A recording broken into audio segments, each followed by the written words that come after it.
Véronique, can you tell me why you decided to plant vines on a rooftop in the middle of a city like Montreal? Vines are actually the most resilient plant ever. They require very, very little fertilizer and water. My first job was to tend to tomatoes and strawberries, and it was unbelievable during the summer, the quantity of water and fertilizer that those plants required. So when we had to create a new research project, we were looking for plants that were easier to manage in an urban setting, and the vines were actually a great candidate for that. And where did you get the idea to put crushed glass in vine pots? So as I was preparing the research project, I had to think of the different soil mediums that we could possibly use. And usually for vines, we use a mix of sand and clay in order to reproduce the typical vineyard.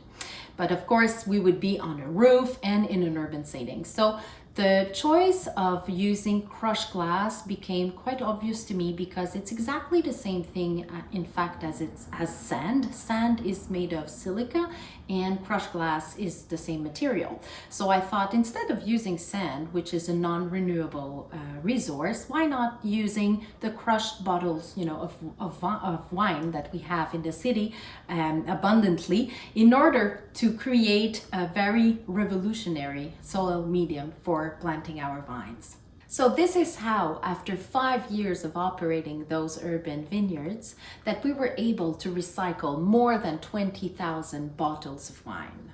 So as the research project progressed, we had a few visitors coming on the rooftop to look at the research, and most of the people were looking for the crushed glass, and I just told them, well, I think it's gravity because some of the pieces are quite big, so it's possible that it just went, at the bottom of the growing bag.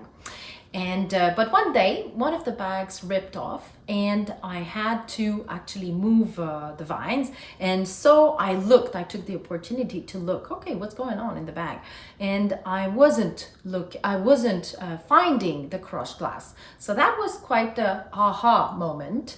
And I thought maybe I should ask some specialists what could explain that.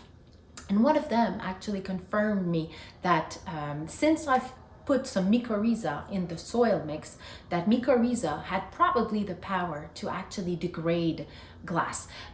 We know already that some mycorrhiza can degrade plastic. We haven't identified yet the mycorrhiza that could degrade glass, but that is actually the topic of our new research.